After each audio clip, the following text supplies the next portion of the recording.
tal? Buenas noches. Esto es Ciudad, aquí en ADN Noticias. Y vamos a platicar de lo que hasta en estas pocas semanas, un poquito más de una semana, ha sucedido en el mundo. Lo más importante, lo más relevante, la caída de Nicolás Maduro en Venezuela. Un cambio en la geopolítica, sin duda, y vale la pena el análisis porque tiene un impacto también aquí en México. Y quiero dar la bienvenida a mi invitado, analista político, especialista, Fernando Dorc. Bienvenido. Mi estimado Rodrigo, qué gusto estar aquí. Gracias por la invitación, como siempre. Feliz año. Pues estamos a la expectativa entre que si sí se metían, no se metían, si solo era un cerco de presión como Nicaragua, o si iban a entrar como en Panamá hace tantas décadas. Ahí estaba la flotilla en aguas internacionales en el Caribe, hasta aviones tenían ya listos para despegar, y de repente 2 de enero toda la gente estábamos medio cansados del año nuevo, y a lo Maduro, a lo Maduro. Totalmente, nos levantamos literalmente con la noticia de que había ocurrido esto. Y bueno, pues ahorita ya en retrospectiva vemos que iba a ocurrir, pero naturalmente una cosa es que sepamos que Trump era capaz de muchas cosas y otra de hacer una movida que va a cambiar mucho las relaciones internacionales, va a cambiar mucho el entorno. Claro. Y puede modificar a favor de Estados Unidos las relaciones con México. Claro, a ver, además hay un dato interesantísimo, la decisión del presidente Trump, que también es una decisión política dentro de su país, dentro de Estados Unidos, tiene una connotación distinta. El movimiento de MAGA, el movimiento que él encabeza, este movimiento de MAGA que es dentro de los republicanos, los que están afiliados, digamos, a la ideología de Trump, en encuestas demostraban que no estaban de acuerdo con una intervención de los Estados Unidos en Venezuela. Dejémoslo ahí. Pero ¿qué es una intervención? ¿No? Es lo que están ahora en la narrativa política. ¿Fue una intervención o no? Ahora están diciendo, yo no invadí Venezuela, fue la sustracción de un criminal, pues sí, el presidente, pero...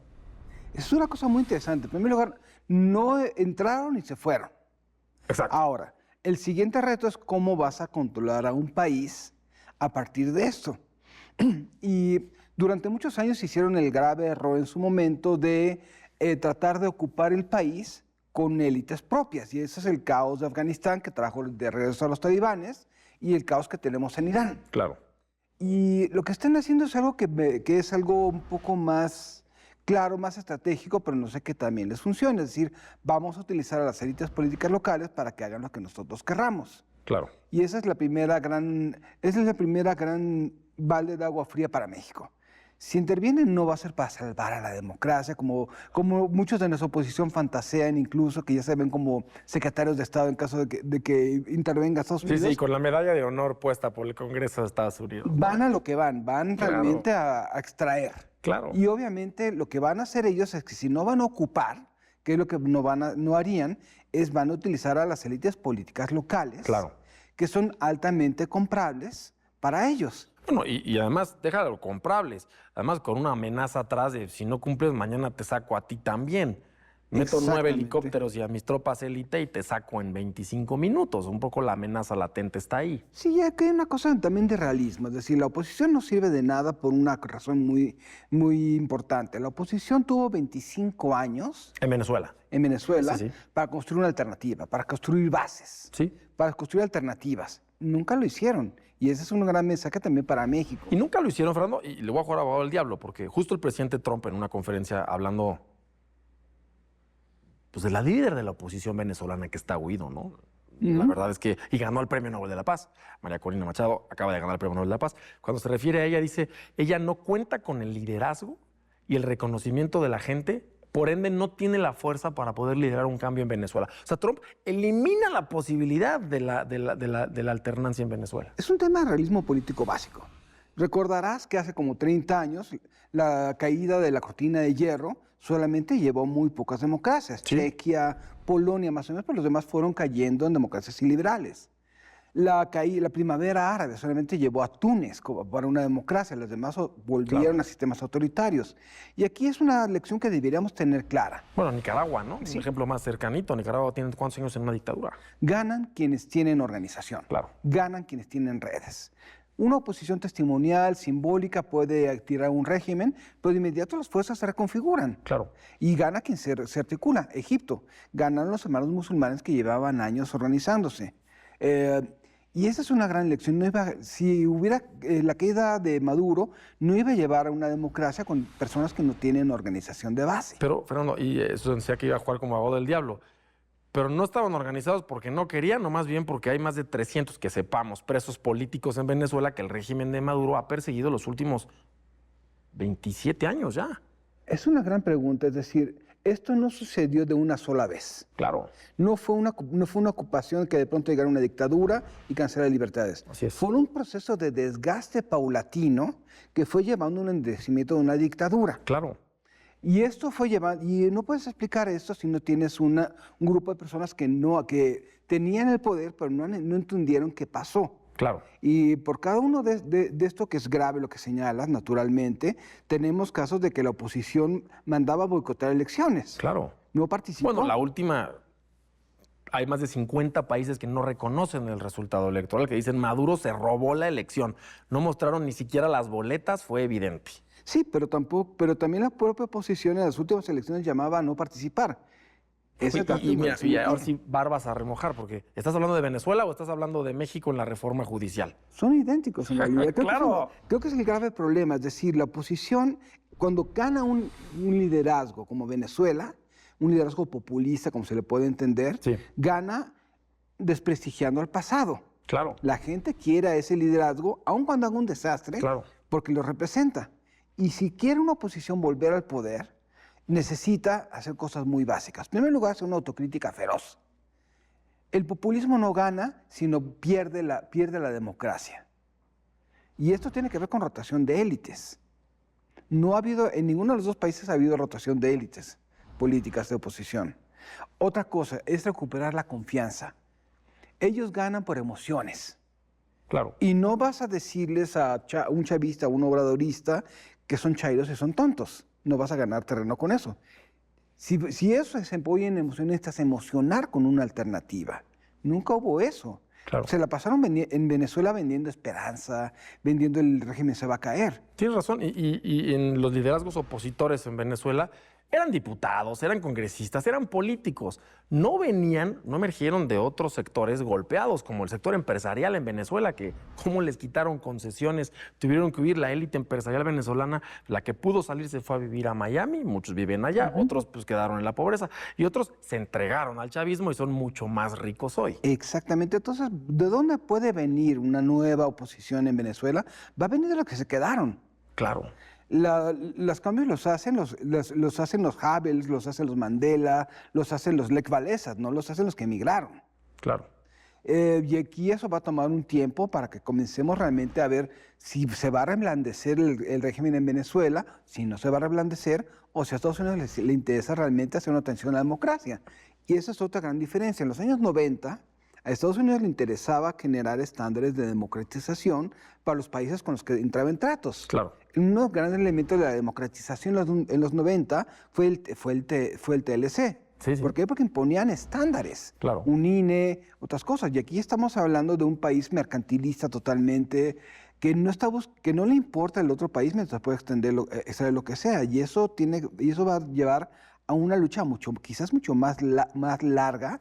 Claro. Por un proyecto democrático. Y Venezuela es un país gigantesco, no es Panamá, donde el interés era tomar control del canal para cruzar buques con preferencia, que por cierto, otra vez el presidente Trump lo está diciendo. Está diciendo, no estamos de acuerdo en que los buques chinos tengan preferencia, somos nosotros, los norteamericanos, quien tenemos que tener esa preferencia. Y mencionas un tema de recursos naturales, ¿no? La extracción de estos recursos naturales dentro de Venezuela, Estados Unidos involucrado en ella, y está pidiendo exactamente lo mismo que en Ucrania. Fíjate, ese es el mismo discurso. La coherencia de Trump va por ahí, ¿no? Es me meto, no me meto, apoyo, no apoyo. Quiero 50 millones de barriles de crudo al año. Eso es una bestialidad, es muchísimo. Sí. Y en Ucrania le está diciendo, pues me voy a quedar todo tu litio, ¿no? O sea, al final lo que estamos viendo es un Estados Unidos que está poniendo en la mesa con claridad cuál es su interés en la pacificación de ese país. Y eso le va a costar a Estados Unidos muy caro en el futuro cercano.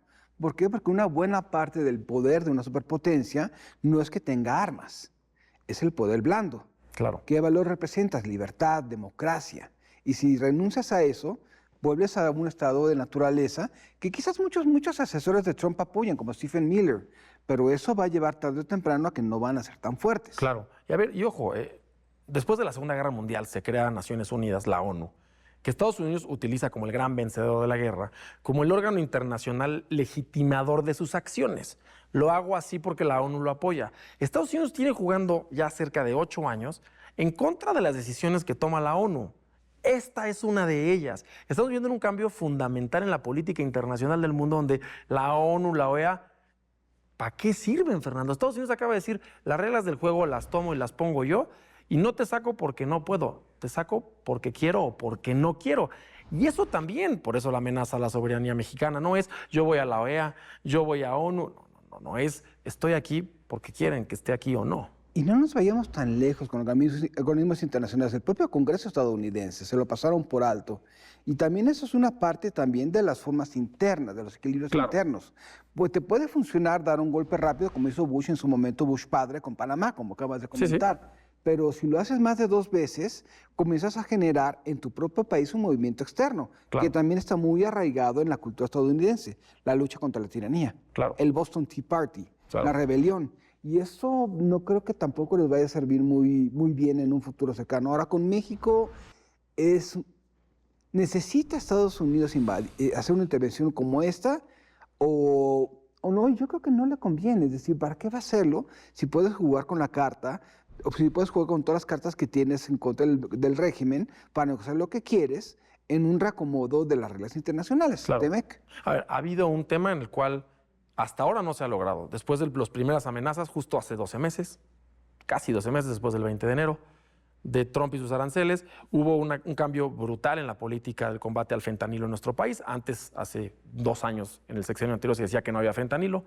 Este sexenio van los mayores decomisos de la historia de fentanilo. Incluso ha habido una cooperación muy clara entre la Secretaría de Seguridad de Omar García Harfuch con los organismos de seguridad de Estados Unidos, una gran colaboración y confianza. O sea, existe el problema y se está atendiendo conjuntamente, pero no se deja de hablar en Estados Unidos de los carteles que controlan México. Aquí les decimos los narcopolíticos. No ha sucedido y existen, es evidente, ¿no? El narcotráfico está metido en la política mexicana, en las decisiones de poder. No podrá ir por ahí, Fernando, es decir, si tú no me entregas narcopolíticos, te los entrego yo, porque ya les mandaron más de 100, que ni siquiera fue extradición, dijeron relocalización de presos mexicanos a Estados Unidos. Se decía que en los años 50, los asesores de los años 40 le decían a Franklin Delano Roosevelt que por qué apoyaba a Somoza si era un hijo de su tal por cual. Claro. Y él decía, pero es nuestro hijo, nuestro tal por cual. Y aquí la pregunta es, ¿qué tanto va a tolerar Estados Unidos a narcopolíticos mientras sean sus narcopolíticos? Y aquí es una herramienta de chantaje. Obviamente va a querer algunos sacrificios. Obviamente tenemos una clase política que en su muy buena parte tiene algo metido y es vulnerable. Claro. Ahora, ¿hasta dónde va a llegar? Y hay una gama muy grande de grupos.